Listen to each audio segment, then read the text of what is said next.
이강민의 잡지사 2월호 두 번째 페이지입니다. 요즘같이 추운 겨울에 이불 속에서 듣기 딱 좋은 역사 이야기 해주시는 분이죠. 박광일 선생님 오셨습니다. 어서 오세요. 안녕하세요, 박광일입니다. 선생님 처음 뵙겠습니다. 굉장히 낯설어요, 이 자리가. 일단 저는 이제 송인찬 편집장 대행이고요. 네. 에디터분들께서 또 이제 송편으로 이름을 지어주셔서 편하게 송편 불러주시면 감사하겠습니다. 네. 사실 그 이전에 조선의 세금 제정편을 한번 다뤄주셨잖아요. 맞아요. 호조, 산악청, 네. 산원, 이런 얘기 다뤘었습니다. 그때 이제 문제를 하나 내주셨는데 기억나나요? 수학 문제? 여러 문제가 있었습니다. 네. 산악청에 이제 관원이 되기 위해서는 이런 시험 문제를 기본적으로 통과를 해야 된다라고 했지만 제가 풀이나 답은 하진 않았었죠. 그때 이제 수학 문제 하나를 그 기존 이제 강민 편집장이 저한테 풀어봐라. 네, 해가지고 제가 직접 풀어서 쇼츠까지 올라갔었는데 답을 틀렸어요. 그래요? 네, 풀이는 다 맞았는데 풀이식은 맞았고. 네, 그러면 되죠. 답을 틀려가지고 좀 부끄러웠던. 오늘이 또 이제 제가 이틀 차인데 선생님 믿고 잘 가보도록 하겠습니다. 네, 저도 잘 부탁드리겠습니다. 네, 최근까지는 이제 역사적 인물에 대한 새로운 사실들을 알아보는 시간을 가졌었는데 진실과 오해 풀어보기는 잠시 멈추고요. 오늘은 새로운 이야기를 좀 해볼까 합니다. 선생님, 오늘은 어떤 공간에 대한 이야기를 해주신다고요? 네, 최근에 이제 뉴스를 보니까 기존에 자유롭게 살펴볼 수 있었던 곳이 제한 관람으로 바뀐다라는 곳이 나왔습니다. 바로 청와대 옆에 있는 칠궁이라는 곳인데요. 칠궁이요? 네. 칠궁은 처음에는 아예 비개방. 그래서 그 존재는 알고 있었지만 연구자들을 빼놓고는 접근할 수 없었다가 2001년부터 제한 관람을 했었어요. 네. 그러다가 이제 2022년부터는 자유 관람으로 돌아섰다가 네. 다시 이제 최근에 이제 제한 관람으로 이제 바뀌게 된 그런 공간이죠. 그러면 칠궁의 관람 방식이 이렇게 바뀐 거는 청와대 바로 옆에 붙어 있어서 그렇다. 그렇죠. 네. 우리가 알고 있는 것처럼 이제 청와대라는 공간이 대통령이 머무는 공간이고 경호에 대해서 지금보다 예전에 훨씬 더 좀 강화했던 경향이 있었으니까 네. 그 주변에 이제 사람들이 들락날락거리면은 안 좋다. 위험하다. 이런 생각들을 했던 것 같아요.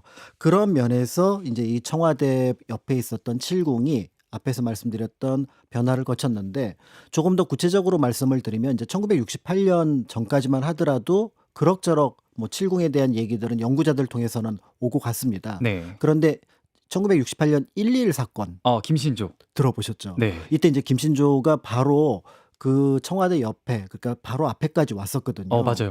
그러니까 이 북한의 무장 게릴라가 옆에까지 왔다라는 것들에 큰 충격을 받았고 청와대 인근을 새롭게 어떻게 보면은 경비 체계를 만들어야겠다. 그러려면 이 길을 만들어야 되는데 네. 그 길이 바로 이 칠궁 자리를 지나가야 했던 거예요. 그래서 지금 창의문으로 가는 이 길을 새롭게 놓다 보니까 여기를 일단은 일정하게 변형을 가하고 그리고 칠궁 자체를 이제 어떻게 보면은 관람을 금지를 시켰습니다. 네. 그러다가 사람들이 아니 여기 가고 싶어하는 분들이 있다. 그다음에 이런 얘기들이 나오니까 그때 마침 이제 조금 청와대 인근 백악이라든지 인왕산 일종이 개방되고 있는 상황이었기 네네네. 때문에 그러면은 이 칠궁을 제한 관람을 하자. 그러니까 이제 사전 예약하고 신분증 들고 가면 괜찮지 않겠느냐 이렇게 했었던 부분들이 있었고요. 네. 그러다가 이제 2022년에 잘 알려진 것처럼 대통령이 갑자기 이제 용산으로 가는 바람에 청와대를 완전 개방을 해버렸으니까 네. 청와대를 개방한 상태면 칠궁은 자연스럽게 같이 개방되는 같이 거군요. 개방을 하더라도 문제가 없겠다고 생각해서 자유롭게 관람을 했습니다. 그런데 이제 다시 올해부터 맞아요. 대통령이 이제 청와대로 돌아오니까 특히 영빈관 바로 옆에 붙어 있거든요. 그래서 이전보다는 조금 완화된 형식의 제한 관람, 인터넷 예약하고 그렇게 가는 것으로 바뀌었다고 볼 수가 있는데요. 이제 그런 면에서 볼 때 칠궁은 일반 이제 보통 답사를 많이 다니는 분이 아니라면 낯선 이름이기도 하고 네. 아니 궁이 7개 우리 경복궁 5대 궁궐 얘기를 하는데 맞아요. 여긴 도대체 왜 칠궁이야?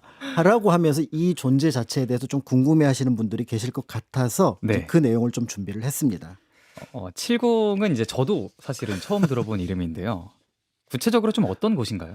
네, 정근대 역사, 조선시대 역사에서 궁이라고 얘기를 하면은 우리가 언뜻 생각하면 경복궁, 창덕궁을 먼저 맞아요. 떠올리게 되는 거는 맞습니다. 네. 그런데 이 궁이 또 다른 용도로도 좀 쓰이는 경우가 있는데 아, 다른 용도로요? 맞습니다. 바로 대표적인 게 왕실 사당으로 쓰일 때 궁이라는 의미를 가져요. 아, 사당이요? 네. 예를 들어 사도세자의 사당이었던 경모궁 네. 이런 얘기를 들어보신 적이 있을 거예요. 어. 여기에 궁이 들어가잖아요. 네네. 그러니까 지금 말씀드렸던 이 칠궁이라고 하는 것들은 7개의 사당, 왕실과 관련된 사당이라고 볼 수가 있는데 네. 그런데 왕실의 사당은 원래 곳곳에 흩어져 있습니다. 네네. 대동해지도나 이제 수산전도 같은 거 보면은 궁들이 다 그러니까 사당들이 흩어져 있는 게 정상인데 네. 이렇게 이제 모여 있는 건 좀 이상하기도 한데 네. 일정한 공통점을 가지고 있어요. 바로 왕을 낳은 후궁들의 사당입니다. 아, 왕을 낳은 후궁들의 사당이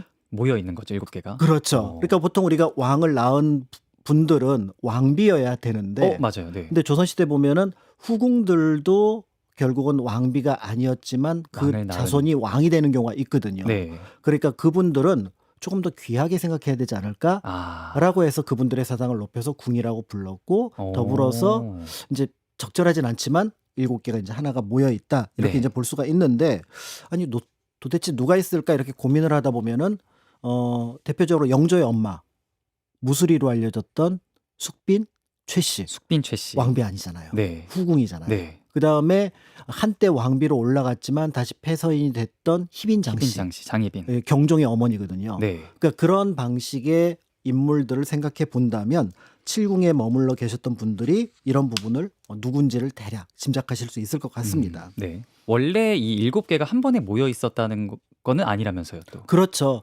그러니까 아니 이런 분들을 한꺼번에 모신다? 이게 말이 안 되는 게 네. 잠깐 제가 말씀드렸던 숙빈채 씨랑 희빈장 씨는 정치적인 배경이 완전히 다릅니다.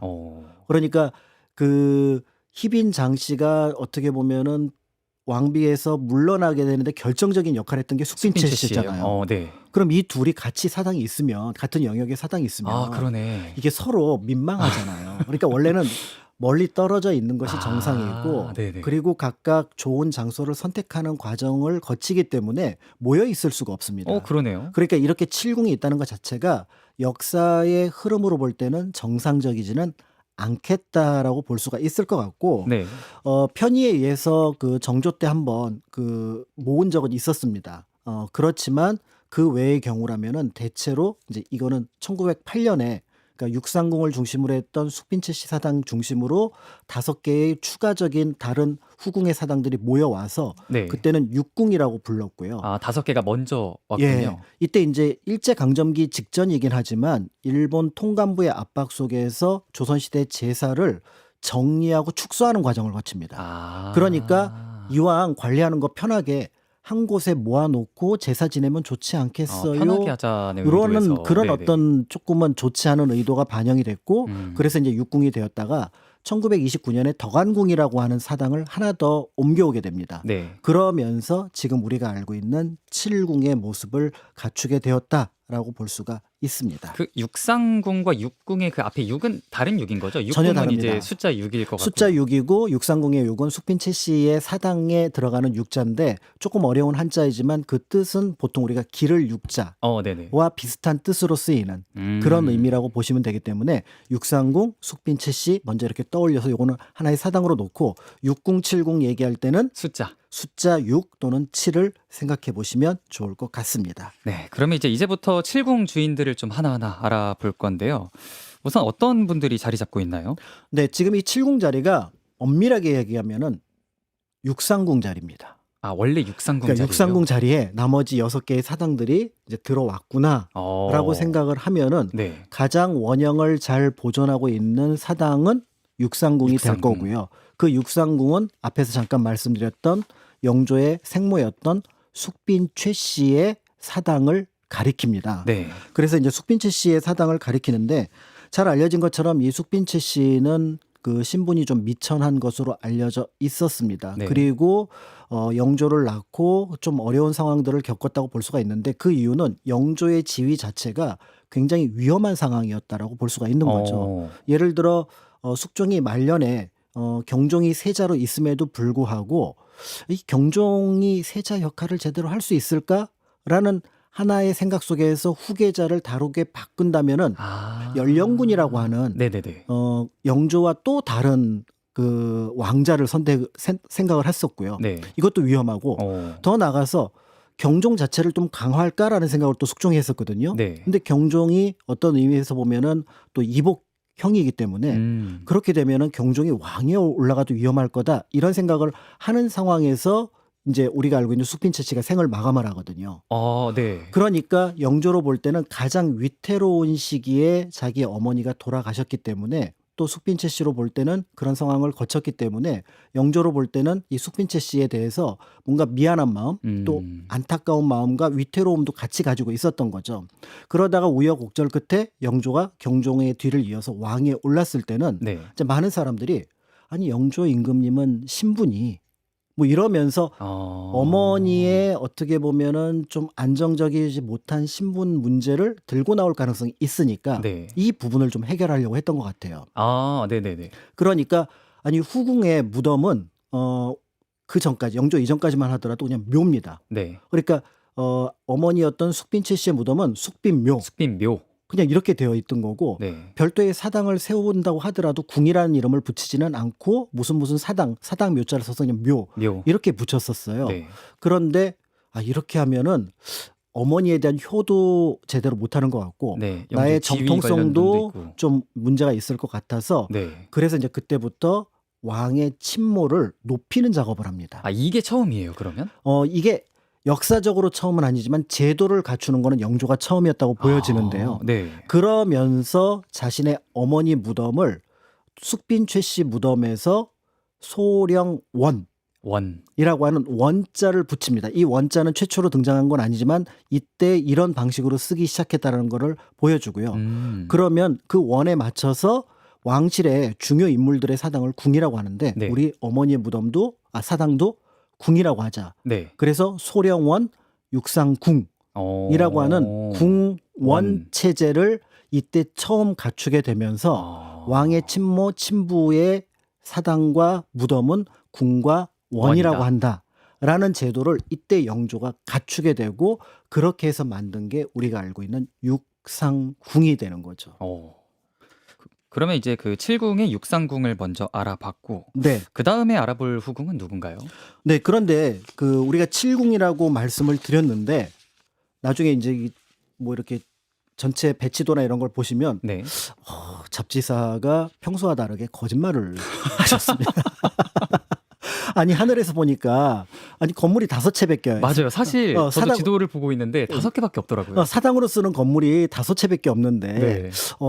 평소와 다른 어떤 방송을 하신 것 같아요라고 얘기를 할 것 같은데 네. 여기에는 사연이 있는 게 2개의 사당에는 2분씩 재향을 올리는 즉 2개의 그러니까 건물은 하나지만 2개의 사당을 역할을 하는 건물이 2채가 있습니다. 네네. 그래서 각각 하나씩 더해서 우리가 얘기하는 칠궁이 되고 네. 그리고 전체 건물로는 5개가 들어가 있는데 네. 이 육상궁에 그 하나가 더 들어가 있어서 연호궁이 들어가 있습니다. 그러니까 건물로는 육상궁과 연호궁 위에서 보면은 육상궁 건물 하나 네. 이렇게 보이는 곳이 있는데 그래서 육상궁 바로 옆에 그러니까 사실은 안쪽에 연호궁이라는 그 편액이 같이 걸려 있어서 이 건물은 2개의 궁 역할을 한다.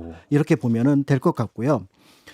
연호궁이라고 하는 것도 앞에서 말씀드렸던 왕을 낳은 후궁의 사당이잖아요. 네네네. 그런데 여기에 제사를 지내는 인물은 영조의 후궁인 정빈이 씨입니다. 영조의 후궁이요. 네. 네. 그러니까 앞에는 이제 영조의 어머니고요. 어머니고. 네. 여기는 이제 영조의 후궁이니까 시어머니와 며느리가 그러네요. 이런 네, 관계가 된다라고 볼 수가 있습니다. 네. 그런데 이 정빈이 씨가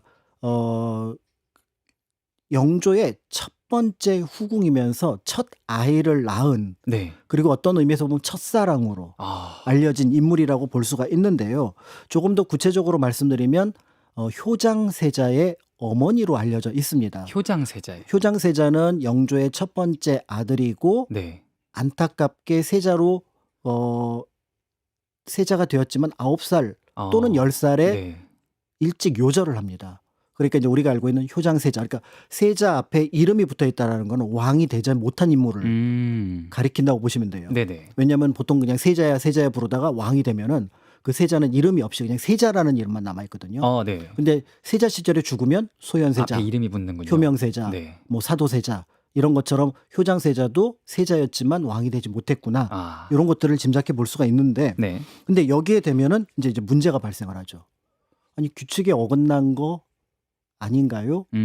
라는 질문을 받을 수 있는 게 왕의 어머니라면서요. 네.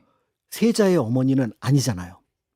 그러네요. 그러네요. 예, 자격이 네. 안 되잖아요. 맞네요. 라고 얘기를 하는 거죠. 네. 그런데 이제 여기에 중요한 사건 하나가 걸리는 게 나중에 사도세자가 그 뒤주에 갇혀서 죽은 다음에 이제 그 세손이 이제 정조가 남아 있잖아요. 네. 그런데 영조는 전격적으로 그 세손을 그 이미 죽었던 효장세자 아들로 족보를 옮깁니다. 그러니까 정리를 좀 해보면은 정빈 이 씨의 아들이 효장세자고 네. 효장세자의 양자로 들어온 게 이제 정조가 되는 거죠. 그래서 정조가 우여곡절 끝에 한 14년 정도를 잘 버텨서 네. 왕위에 올라가니까 자신의 족보상 아버지였던 효장세자를 왕으로 추존을 합니다. 진종이라고 하는, 네. 그러니까 우리는 왕이라고 생각하지 않지만 조선 왕실 계보상에서는 왕이 되는 인물이죠. 네네. 그러니까 갑자기 정빈 이 씨가 왕의 어머니가 되니까 네. 그러니까 연호궁이라는 궁호를 받을 자격, 그리고 칠궁 안에 같이 왕을 낳은 후궁으로서의 자격을 갖추게 되었다. 이제 이렇게 볼 수가 있는데요. 네. 이제 흥미로운 거는 파주에 가면은 앞에서 말씀드렸던 숙빈최 씨의 소령원 무덤이 있거든요. 네네. 그런데 바로 길 건너편에 이 정빈이 씨의 무덤인 수길원이 있어요. 그런데 사당도 둘이 같이 쓰고 있어요. 네. 그러니까 사람들이 이제 궁금해합니다. 이유가 뭡니까? 왜 이 두 분은 같이 씁니까? 이렇게 물어보는데 여기에 대해서 사실은 정답은 없는데 제가 자료를 찾지 못했는데 전해지는 얘기를 정리한 내용들을 보니까 저는 시어머니랑 옆에 같이 있고 싶습니다. 그거를 정빈 이 씨가 네. 주장을 했다는 건가요? 네. 그러면서 무덤도 같이 근처에 있고 네. 그다음에 사당도 같이 근처에 만들어졌다. 이제 이렇게 보여지기도 합니다만은 이 내용은 어디까지나 전해지는 이야기여서 조금 더 자료를 찾아봐야 될 것 같습니다. 네. 영조는 그 효장세자의 양자로 왜 정조를 드린 걸까요? 이 문제는 조금 더 정치적인 문제라고 볼 수가 있어요. 사도세자가 뒤주 안에서 죽음을 맞이했던 부분들은 결국은 죄가 있다라는 것들과 연결해서 생각할 수가 있을 것 같고요. 네. 그렇다면은 죄인의 아들이 왕이 되는 것들은 연좌가 충분히 연상되는 조선시대에서는 네. 굉장한 정조에게는 핸디캡이 될 수가 있죠. 그러네요. 그러니까 그 부분을 어느 정도 풀어줄 필요가 있다라고 생각을 했고 네. 또 정치적으로 정조를 좀 독립시킬 필요도 있다라고 생각을 했기 때문에 영조는 전격적으로 자신의 그 의지에 따라서 그러니까 네. 손주를 첫 번째 아들인 효장세자로 입적을 하게 됩니다. 이 부분에 대해서 그 당시 영조의 사도세자의 생모였던 영빈 이 씨는 굉장히 안타까워했다고 하더라고요. 네네. 왜냐하면 내 손주가 아니라 맞네요. 갑자기 바뀌었네. 효장세자 정빈 이 씨의 손주가 돼버리는 네. 거예요. 그러니까 그 부분에 대해서 안타까워했다고 하지만 이때는 사도세자를 굉장히 좀 어떻게 보면 기피해야 될 인물로 봤다는 점을 생각을 해본다면 네. 그렇다면은 정조의 정치적인 안정성을 배려한 조처 정도로 이해하셔도 좋지 않을까 이런 생각이 듭니다. 네. 정조가 효장세자의 양자가 되면서 이제 효장세자의 어머니였던 정빈 이 씨가 연호궁 그렇죠. 이제 나중에 들어가게 된 효장세자가 이제 진종이 되니까. 네. 네네. 그러면 이제 다음 사당은 어떤 분이 주인인가요?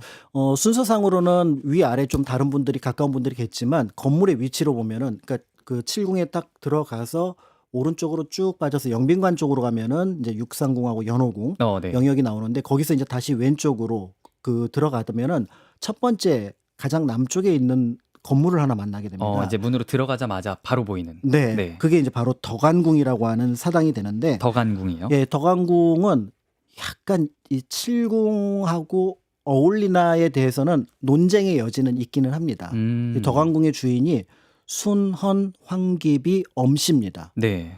순헌 황기비 엄씨인데 참고로 오늘 제가 말씀드리는 이 여성 분들의 이름은 좀 축약해서 부르는 이름이에요. 네. 예를 들어서 앞에서 말씀드렸던 이제 그 숙빈 최씨 같은 경우도 화경 숙빈 최씨. 아. 시호가 화경이거든요. 네네네. 이렇게 불러야 되는데 그거를 좀 생략을 해서 우리가 익숙한 숙빈 숙빈 최 씨. 이라는 네. 이름으로만 부르는 거니까 다른 분들도 똑같이 그런 방식으로 이름이 붙여서 불러야 되거든요. 그러네요. 네. 그런데 이제 그거는 양해를 해주시는데 네. 순원항기비는 공식 이름이기도 합니다. 그래서 이제 순원항기비는 보통 엄상궁으로 많이 알려진. 엄상궁. 네, 그래서 고종의 옆에 있었던 인물이라고 볼 수가 있는데 앞에서 말씀드렸던 칠궁에 머무를 자격이 있느냐를 볼 때 순원항기비 아들이 영친왕입니다. 네. 근데 영친왕은 우리가 알고 있는 정식 왕이 되지 않은 순종의 후계자로서만 오. 존재했던 이복 동생이거든요. 네. 그렇기 때문에 이 부분에 대해서는 약간씩 의문을 제기하긴 하지만 일단은 칠궁 안에 그리고 이제 영친왕도 왕의 격을 그러니까 어떻게 보면은 순종의 후계자라는 관점으로 이제 본다라는 점에서 일단은 이제 볼 수 있을 것 같고요. 네. 원래는 이제 명성황후의 궁녀였죠. 그런데 이제 명성황후의 궁녀였는데 고종이 가까이 하니까 쫓겨났던 것 같아요. 그러다가 이제 을미사변 이후에 다시 고종의 부름을 받아서 궁궐 안으로 들어와서 네. 거의 어떻게 보면은 계속해서 이제 나중에 들어와서 얼마 지나지 않아서 영친왕을 낳거든요. 네. 그러니까 고종으로 볼 때는 어떤 의미에서 보면은 계비 즉 첫 번째 왕비가 죽은 다음에 두 번째 왕비가 되는 일을 맡아도 되는데 네. 문제는 희빈 장씨의 일을 겪었던 숙종이 명을 하나 냅니다. 법을 하나 정해요. 어떤 명이죠? 앞으로 후궁으로서 왕비가 되는 일은 없도록 한다. 이 조항에 걸린 겁니다. 네네. 그러니까 순원항기비는 당시 분위기로 봐서는 황후가 되어도 문제가 없을 분위기였는데 그 숙종의 명과 그것으로 만들어진 법 때문에 네. 순원항기비는 황후가 되지 못해서 순원황기비라는 이름으로만 남아 있게 되었다라고 볼 수가 있고요. 네. 그런 면에서 볼 때 어떻게 보면은 이제 조금은 그 지위에 안타까움을 가지고 있다라고 볼 수가 있는데요. 순원항기비는 그 우리나라 여성 교육에 큰 관심을 가졌던 진명 학교라든지 네. 이런 어떤 학교들을 세웠던 인물이기도 합니다. 그래서 보통 이제 정치적인 또는 어떤 뭐 그 궁중의 암투 뭐 이런 걸로만 보시는 것보다는 네네. 그 시기 황후로서의 역할, 특히 아간파천 이후에 중요한 역할들을 많이 했었거든요. 이제 그런 면들하고 연결해서 보면 좋을 것 같고요. 그렇기 때문에 또 역설적으로 권력에 굉장히 집중해서 순종의 후계자로 영친왕을 올리는 그런 어떤 일을 하지 않았을까 네. 이렇게 볼 수 있는데요. 1929년 가장 마지막에 옮겨진 사당. 가장 마지막에 옮겨진 사당이 이라고 덕안궁. 보시면 될 것 같고요. 네. 덕안궁 옆에 보면 이한청이라는 조그만 건물이 하나 있어요. 네. 이제 그 사당에 문제가 생기거나 청소를 할 때 위패를 옮겨놓는 곳이거든요. 그런데 다른 이제부터 살펴볼 곳들도 원래 각각 사당마다 이한청이 있어야 돼요. 사당마다 있어야 돼요, 원래는? 그렇죠. 그런데 이제 이 공간들이 121 사태 이후로 칠궁에 관람 제한만 일어난 게 아니라 구조도 변화가 일어나면서 갑자기 옮겨진 거예요. 네. 그러면서 예전보다 축소된 규모로 위치도 다르게 옮겨졌기 때문에 이한청도 없는. 그러니까 마치 세 개가 주르륵 붙어 있는 모습처럼 보였지만 그렇지 않은데 그 원래 모습은 덕안궁을 염두에 두시고 생각해 보시면 좋을 것 같습니다. 네. 그러면 이제 희빈장 씨 얘기도 좀 바로 해봐야 될 것 같은데. 네. 희빈장 씨의 사당은 어딨나요? 그 바로 뒤에 주르륵 세 개 있는 네. 거기 가운데 있는 게 바로 대빈궁이라고 볼 수가 있습니다. 대빈궁이요. 네. 그리고 이제 왼쪽에는 적영궁, 그다음에 이제 오른쪽에는 선의궁하고 그다음에 이제 그 같이 쓰는 건물이 있는데요. 네. 이들 건물이 이제 세 개가 주르륵 연결되는데 원래는 각각 담장으로 쳐져 있어야 되고 이한청도 있어야 되고 원래는 덕안궁 옆에 이렇게 붙어 있었어요. 덕안궁 옆에 있었어요, 원래. 네, 그래서 네 채의 건물이 쭉 연결이 되는 네네. 있었는데 그 창의문으로 올라가는 길을 놓으면서 이 공간을 축소가 됩니다. 그래서 덕안궁이 약간 좀 이렇게 안쪽으로 밀려난 거군요. 그래서 덕안궁이 혼자 있는 것처럼 보이지만 그 옆에 주르륵 있었다고 보시면 될 것 같고, 그래서 영역도 좀 축소가 됐고, 네. 그 다음에 이제 남쪽에 그 칠궁 남쪽, 그 다음에 동쪽 일부도 축소가 됐어요. 이게 전부 다 이제 청와대하고 관련 있는 그렇기 때문에 이제 공간이 좀 축소되었다고 볼 수가 있는데 그런 과정에서도 그러다 보니까 이제 건물이 세 개 있으면 그래도 가운데 건물에 좀 좀 중심이니까요. 미 있다라고 생각을 네네. 하잖아요. 그 뜻밖의 중심이 이제 희빈 장씨의 어. 사당인 대빈궁이 되었다라고 오. 볼 수가 있는데 희빈 장씨의 사당이 여기 있는 것도 아이러니이기는 하죠. 네. 원래 여기에 그 신주가 모셔질 분이 아니라 그냥 별탈 없이 자신의 생을 그렇죠. 마감을 했다면 맞아요. 종묘의 신주가 모셔질 맞아요, 맞아요. 왕과 왕비가 있는 그러니까 숙종 옆에 신주가 있어야 되는데 폐서인이 되면서 쫓겨났기 때문에 네. 그러면서 우리가 알고 있는 다시 이제 나중에 올리는 과정을 거치긴 했지만 이제 왕을 낳은 즉 경종을 낳은 어떤 어머니로서의 역할을 하게 되었다라고 볼 수가 있는데요. 네. 예전에 이제 희빈 장씨 그러면은 뭐 권력 그다음에 음모, 암투 뭐 맞아요. 이런 어떤 상징물로 봤습니다만은 지금은 좀 더 넓게 정치적인 관점에서 보기도 하고요. 또 한편으로 개인적으로 숙종이 가지고 있었던 정치적인 어떤 변화 과정에서 희생자 아. 이렇게 보기도 합니다. 네. 예전에는 희빈 장씨를 조금 이렇게 악령화하는 과정 속에서 뭐 이제 민담에 전해지긴 민간 서술에 따르면은 경종에게 신체적인 위해를 가했다 이런 얘기도 하기도 하는데 신체적 위해를 가했다라는 그런 기록도 있나요? 경종의 아이가 없는 이유가 이제 그것과 관련이 있다. 아. 이제 이런 어떤 이야기도 있는데 네. 여러 자료를 보면은 그렇게까지는 하지 않았을 걸로 보여집니다. 네. 다만 당시에 이제 그 붕당의 문제라든지 개인의 성향의 문제 때문에 굉장히 안 좋게 평가된 것은 맞지만 그럼에도 불구하고 자식을 생각하는 어머니의 마음은 크게 다르지 않을 거다라고 생각을 한다라는 점에서 희빈 장씨는 드라마에 많이 등장을 했고 또 더불어서 많은 논란의 여지가 있지만 여전히 연구가 필요한 그런 인물이 아닐까. 그런데 그 인물의 사당이 이제 그 덕안궁 위쪽에 세 개의 사당 가운데 있는 대빈궁이다. 대빈궁이다. 이렇게 보시면 될 것 같습니다. 한때 참 정식 왕비였음에도 칠궁의 사당을 모시게 됐다는 사실이 좀 진짜 아이러니하긴 하네요. 네. 희빈장 씨의 이제 대빈궁 양옆에 궁이 있는데 네. 먼저 왼쪽은 누군가요? 왼쪽이 적영궁이고 여기에 모신 인물은 인빈 김씨입니다. 인빈 김 씨요. 네. 사람이 너무 많이 나와가지고. 네. 네. 그래서 이제 인빈 김씨인데 조금 더 정확하게 조금 더 이해하기 편하게 얘기하면 인조의 할머니입니다. 인조의 할머니. 네. 네. 그럼 인조의 할머니니까 이것도 격이 안 맞는 거 아니냐. 왜냐하면 왕을 낳은 어머니만 지금 모시고 어머니가 있는데. 이제 그 궁이라고 얘기를 하고 네. 그 여기에 이제 모셔져야 되는데 어찌 여기가 될 수 있느냐라고 하는데 여기도 정빈 이 씨랑 좀 비슷한 상황을 겪었다라고 볼 수가 있습니다. 네. 잘 알려진 것처럼 인조 반정으로 이제 왕의 인조가 올라가고 난 다음에 인조는 그 이전에는 볼 수 없었던 일을 행합니다. 바로 뭐냐면 자기 아버지를 정원군이라고 하는 아버지가 있었는데 네. 그 아버지를 왕으로 추존하는 거예요. 어. 근데 이 부분에 대해서 신하들이 반대가 굉장히 심했는데 네. 인조 역시 정통성이 굉장히 약하잖아요. 네네. 그러니까 그 정통성을 강화하기 위해서 아버지를 왕으로 추존하는 과정을 거치게 되고 이거를 관철을 시킵니다. 네. 그러니까 뜻밖의 어떤 일이 벌어지냐면은 그러네요.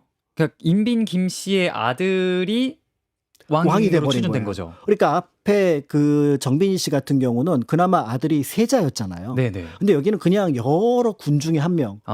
본인 자체가 후궁이고 네. 그다음에 자기가 낳은 아들도 정원군 말고도 다른 아들이 있거든요. 네. 그런데 그 정원군의 아들인 인조가 왕위에 올라가면서 뜻밖의 왕의 어머니가. 왕의 어머니가 돼버린 그런 의미라고 볼 수가 있는 거죠. 그래서 역사라는 게 당대에 끝나는 경우도 있지만 이런 역사를 보면은 그 평가가 후대까지 이어져서 그러네요. 신분이 완전히 달라지는 것들을 보게 되고요. 사실은 인빈 김씨 같은 경우는 굉장히 중요한 게 결국은 인조가 왕위에 올랐다는 점에서 나중에 조선 후기의 왕들은 그러니까 우리가 알고 있는 철종 영광까지 뭐 숙종 이런 데까지 갈 때 전부 다 인빈 김씨의 후손이에요. 그래요? 그렇죠. 왜냐하면 인조의 아들들이 쭉 이어지니까. 그러네. 네, 그러니까 왕실 계보상으로는 또 인빈 네네네. 김씨가 굉장히 중요한 인물이기 때문에 이제 충분히 이제 그런 자격을 가지고 있다. 이렇게 이제 볼 수가 있습니다. 네. 그러면 이제 오른쪽에 있는 궁 두 개는 어떤 분들이? 여기는 이제 바로 경우궁, 이제 선희궁 이렇게 네. 되어 있는데 여기가 그러니까 육상궁이랑 동일하게 건물 자체는 경우궁이라고 되어 있지만 그 안에 선희궁이라는 것을 같이 모시는. 이제 모시는 네. 그러니까 두 개의 사당 역할을 하는 건물이다라고 볼 수가 있는데요. 네.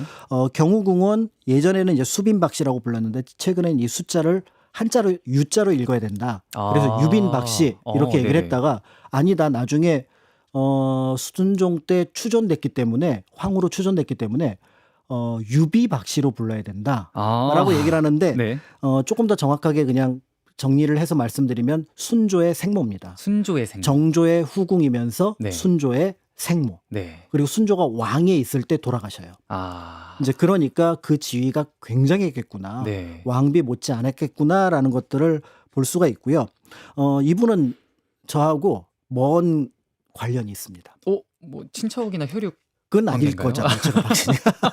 아, 그쵸. 그렇네. 근데 이분은 반남 박씨예요. 저는 밀양 박씨고. 아, 다르군요. 네, 그 집안은 조금 다른 집안인데 네. 이 유비박 씨의 그 무덤을 휘경원이라고 하거든요. 근데 그 휘경원 터에 중학교가 생겼습니다. 그 휘경동도 있잖아요. 그렇죠. 네네. 그 휘경동이라는 것도 휘경원에서 나왔거든요. 아. 근데 그 휘경 중학교가 제가 나왔던 모교셨군요. 모교예요. 와. 그래서 얼마 전에 제가 학교에 놀러 갔는데 제가 학교 다닐 때는 없었거든요. 네. 근데 거기에 저기 운동장 한가운데 여기가 휘경원이 있던 곳. 그러니까 이제 지금 휘경원은 이제 남양주 진접으로 옮겨갔는데요. 네네. 그런데 처음에 그 유비 박씨, 그러니까 수빈 박씨의 무덤이 만들어진 곳이고, 그래서 원으로서는 휘경원, 네. 궁으로서는 이제 경우궁 이렇게 이제 볼 수가 있는데요. 어떤 의미에서 보면 여기 모셔진 인물 가운데 가장 무난한 삶을 살았던 인물이라고 볼 수가 있습니다. 네. 이제 그런 면에서 볼 때 이제 조금은 좀 편안하게 이 경우궁 내력은 볼 수가 있고, 경우궁은 원래 굉장히 큰 규모의 사당이었어요. 네. 지금 그 안국동 가면은 현대 빌딩 있잖아요. 현대자동차 큰 빌딩. 네. 휘문고 자리에. 네. 그 휘문고 자리가 경우궁터예요. 휘문 고 자리가 그 터예요? 네. 그래서 갑신정변 때 갑자기 경궁터에 가서 잠시 기다렸다. 왕과 명성황후가. 이런 기록이 나오잖아요. 네네. 그게 창덕궁 바로 옆이니까. 이제 그런 공간이었는데 역시 이 경궁도 이쪽으로 축소돼서 옮겨왔구나. 이런 것들을 볼 수가 있고요. 네. 이제 그 경궁에 이제 같이 이제 쓰는 사당이 바로 선의궁이 됩니다. 아까 말한 정조의 친할머니 그리고 영빈 이 씨의 무덤인 거죠? 사당인 거죠. 네, 사당인 거죠. 네. 그러니까 이 영빈 이씨 같은 경우는 어떤 면에서 가장 이제 비극적인 인물 또는 어떻게 보면은 정치적인 선택을 해야 되는 인물이라고 볼 수가 있는데요. 네. 영조의 첫사랑이 보통 정빈 이씨라고 한다면, 네. 왜냐하면 정빈 이씨는 영조가 왕이 되기 전에 죽습니다. 그러니까 애틋한. 그러니까 네. 정빈 이씨하고 영조는 동갑이거든요. 그래서 8살부터 서로 어떻게 보면 궁궐에서 만났을 가능성이 있어요. 네. 그러다 후궁이 된 거는 그보다 한참 뒤긴 하겠지만 이제 그때는 왕자의 후궁, 조금 지나서 세제의 후궁이 되었지만 왕이 되기 전에 죽습니다. 네. 그런데 그 왕이 되고 나서부터 계속 그 영조 옆을 지켰던 게 바로 누구냐면 영빈이거든요. 영빈 이 씨예요. 그래서 영빈 이 씨고 그 과정에서 우리가 알고 있는 사도세자를 포함해서 여러 자식을 낳게 되는데요. 네. 그런데 이 영빈 이 씨는 이제 영화 같은 데 보면은 굉장히 좀 이해하기 어려운 장면으로 등장을 합니다. 어떤 장면이죠? 영조가 이제 사도에 대해서 좋지 않은 감정을 품고 그에 대해서 뭐 대리청정이나 이런 걸로 막 충돌을 하고 있을 때 네.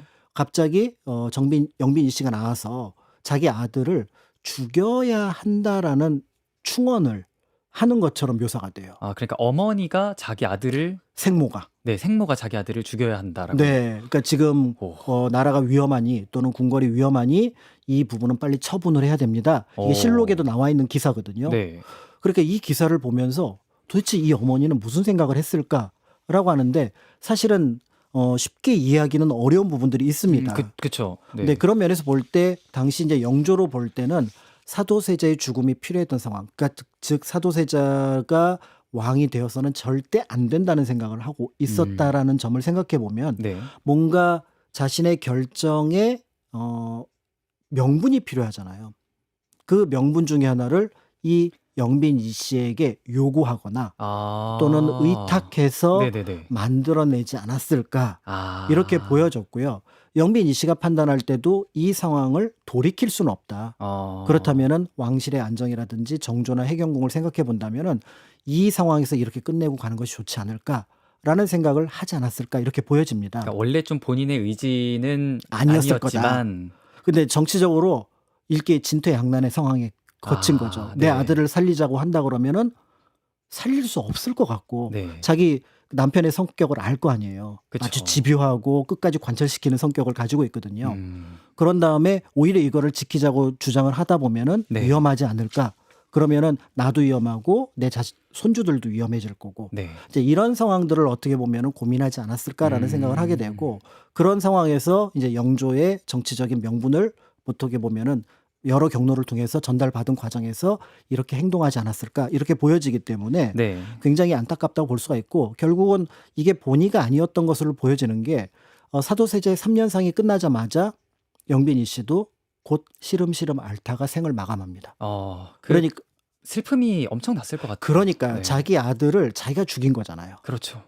그러니까 그런데 그 죽음에 애도하는 것만으로도 안 되고 어떻게 보면 내가 거기에 원인을 제공했다라고 생각을 하니까 굉장히 속상했을 거다라고 생각을 하고요. 네. 그런 면에서 볼 때 우리가 생각하는 영빈이 씨의 그 한 문장은 진짜로 조금 더 여러 부분에서 해석이 필요하지 않을까라는 생각이 듭니다.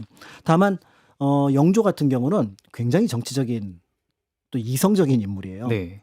그러니까 사도세자를 그러니까 영빈이 씨가 죽고 나서 사도 그 영빈이 씨에게 이제 시호를 내려주고 그다음에 네. 무덤에 이름을 정해주는데 그게 전부 다 의열입니다.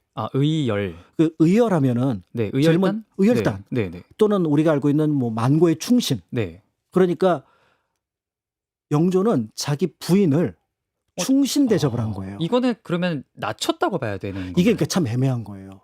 그러니까 긍정적으로 보면은 충신 대접을 한 거고 나쁘게 얘기하면은 내 뜻에 잘 따랐다.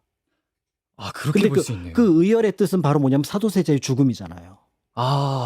거기에 적절한 어떤 의견을 제안을 했다. 네. 이런 의미인 거예요. 그러면은 이게 영조의 뜻에서는 굉장히 자신의 정치적인 명분을 강화하는 요소가 되지만 네. 그 아들이 이제 왕위에 올라가는 즉 정조가 왕위에 올라가서 보면은 자기 아버지 죽은 것을 정당화시키는 시호일 수도 있잖아요. 그래서 아니 할아버지 그건 좀 하면서 바꿉니다. 네. 그러면서 우리가 알고 있는 의열이라는 시호를 선희로 바꿔요. 그리고 나서 나중에 이제 선희궁이라는 것을 올리는데 이때까지만 하더라도 사도세자는 왕은 아니었는데 그러니까요. 그냥 이름만 선희궁으로 붙인 네네. 겁니다. 그러니까 우리가 알고 있는 왕의 친모의 사당은 아니고 그냥 이렇게 붙였다가 나중에 이제 그 고종 때 네. 사도세자를 장종 그리고 또 한 번 더 나중에 추존을 해서 장조로 추존을 해서 조선시대의 왕으로 추존이 되거든요. 사도세자가 나중에 추존이 또 되네요. 네, 고종 때. 이제 고종의 족보를 쭉 따라 올라가다 보면은 직계 5대조가 되거든요. 그러니까 그 사도세자의 이제 추존 과정에서 이제 명실상부하게 이름만 궁이 아니라 네. 이제 자격으로서도 왕의 어머니인 후궁, 그래서 선희궁이 되면서 그 사당을 갖추게 되었고 네. 그렇지만 이제 지금은 경궁에 같이 그 사당의 역할을 하는 공간을 만들었다. 네. 이렇게 볼 수가 있습니다. 오늘 이제 이렇게 좀 7개 궁을 살펴봤는데 이 얘기를 듣고 답사 가고 싶으신 분들도 계실 것 같아요. 네, 아마 이 얘기를 딱 들으시면 어디를 가면 좋을까라고 생각하는데 일단 서울은 가면은 네. 대빈묘가 있고요. 네. 희빈 장씨의 무덤이 있습니다. 광주에 있던 거 옮겨온 거고 네. 그다음에 연대 쪽에 있었던 수경원의 영빈이 씨 무덤을 옮겨온 게 있습니다. 네.